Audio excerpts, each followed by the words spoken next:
For problem number 6, we have presumably a pipe and fluids flowing through the pipe, and the pipe has cross-sectional area A1 here and cross-sectional area A2 here.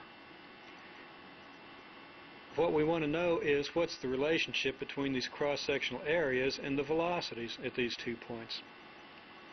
So that we think, okay, let's say we have velocity v1 here and velocity v2 here. Then in a short time delta t, an amount of fluid will flow past this point, and that amount of fluid will have a length of v1 delta t. So that our v1 delta t will be essentially the length of this cylinder here. The cylinder will have volume, cross-sectional area times length, which is area 1 times v1 delta t. This cylinder will have length v2 delta t, and therefore area A2 times v2 delta t. Now the two cylinders have to have the same volume if this is a steady flow. If the pipe is full and the fluid doesn't compress, which is our implicit assumption here, we're talking about water in most cases, if the fluid doesn't compress, then in time delta t, the same amount of fluid has to flow here as here, because there's no other place for it to go. Once it goes past here, it forces an equal amount past here.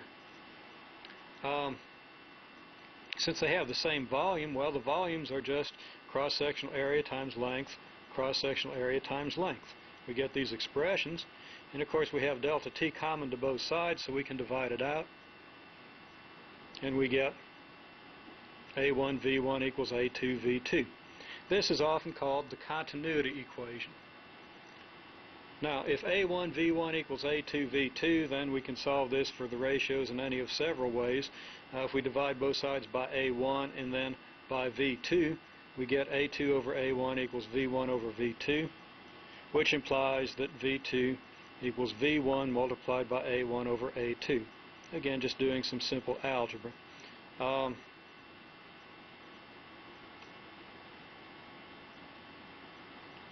That would then tell us that the change in pressure is the negative of the change in 1/2 rho v squared, as we've already seen in the previous problem.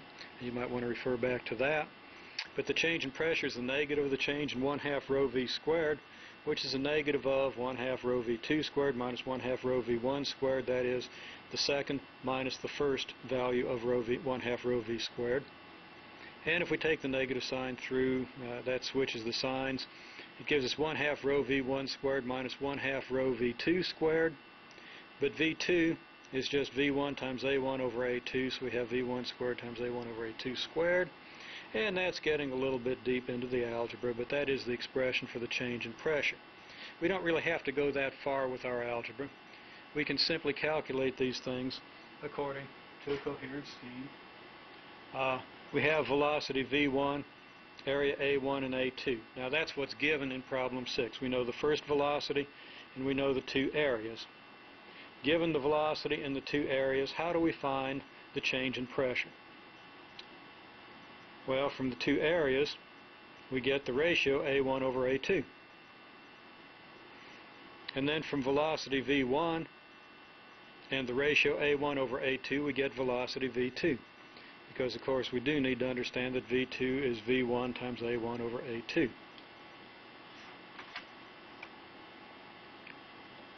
Then, from that, we get, from v1 and v2, the two velocities, we can get our change in 1/2 rho v squared,